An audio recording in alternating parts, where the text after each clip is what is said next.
Marcos 4. Voltou Jesus a ensinar à beira-mar, e reuniu-se numerosa multidão a ele, de modo que entrou num barco onde se assentou, afastando-se da praia. E todo o povo estava à beira-mar na praia. Assim lhes ensinava muitas coisas por parábolas no decorrer do seu doutrinamento. Ouvi. Eis que saiu o semeador a semear. E ao semear, uma parte caiu à beira do caminho, e vieram as aves e a comeram. Outra caiu em solo rochoso, onde a terra era pouca, e logo nasceu, visto não ser profunda a terra. Saindo, porém, o sol a queimou, e porque não tinha raiz, secou-se.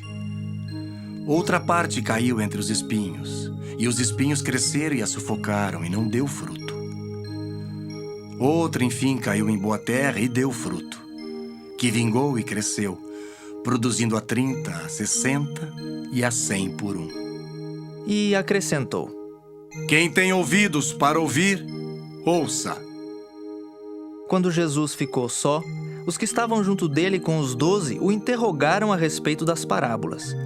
Ele lhes respondeu: A vós outros vos é dado conhecer o mistério do reino de Deus, mas aos de fora tudo se ensina por meio de parábolas, para que vendo vejam e não percebam, e ouvindo ouçam e não entendam, para que não venham a converter-se e haja perdão para eles. Então lhes perguntou: Não entendeis esta parábola, e como compreendereis todas as parábolas? O semeador semeia a palavra. São estes os da beira do caminho, onde a palavra é semeada. E enquanto a ouvem, logo vem Satanás e tira a palavra semeada neles. Semelhantemente, são estes os semeados em solo rochoso, os quais, ouvindo a palavra, logo a recebem com alegria. Mas eles não têm raiz em si mesmos, sendo antes de pouca duração. Em lhes chegando a angústia ou a perseguição por causa da palavra, logo se escandalizam. Os outros, os semeados entre os espinhos, são os que ouvem a palavra. Mas os cuidados do mundo, a fascinação da riqueza e as demais ambições, concorrendo sufocam a palavra, ficando ela infrutífera. Os que foram semeados em boa terra são aqueles que ouvem a palavra e a recebem, frutificando a 30, a 60 e a 100 por um. Também lhes disse: Vem porventura a candeia para ser posta debaixo do alqueire ou da cama? Não vem antes para ser colocada no velador? Pois nada está oculto, senão para ser manifesto, e nada se faz escondido, senão para ser revelado. Se alguém tem ouvidos para ouvir, ouça. Então lhes disse: Atentai no que ouvis. Com a medida com que tiverdes medido, vos medirão também, e ainda se vos acrescentará. Pois ao que tem se lhe dará, e ao que não tem, até o que tem lhe será tirado. Disse ainda: O reino de Deus é assim como se um homem lançasse a semente à terra.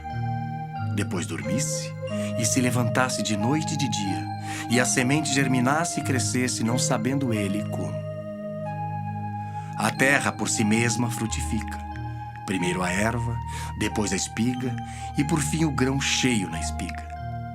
E quando o fruto já está maduro, logo se lhe mete a foice, porque é chegada a ceifa. Disse mais: Aqui assemelharemos o reino de Deus, ou com que parábola o apresentaremos? É como um grão de mostarda que, quando semeado, é a menor de todas as sementes sobre a terra. Mas uma vez semeada, cresce e se torna maior do que todas as hortaliças, e deita grandes ramos, a ponto de as aves do céu poderem aninhar-se à sua sombra. E com muitas parábolas semelhantes lhes expunha a palavra conforme o permitia a capacidade dos ouvintes. E sem parábolas não lhes falava. Tudo, porém, explicava em particular aos seus próprios discípulos. Naquele dia, sendo já tarde, disse-lhes Jesus: Passemos para outra margem. E eles, despedindo a multidão, o levaram assim como estava no barco. E outros barcos o seguiam.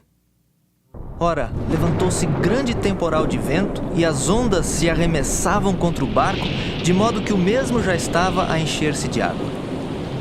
E Jesus estava na popa, dormindo sobre o travesseiro. Eles o despertaram e lhe disseram: Mestre, não te importa que pereçamos? E ele, despertando, repreendeu o vento e disse ao mar: Acalma-te, emudece. O vento se aquietou e fez-se grande bonança. Então lhes disse: Por que sois assim tímidos? Como é que não tendes fé? E eles, possuídos de grande temor, diziam uns aos outros: Quem é este que até o vento e o mar lhe obedecem?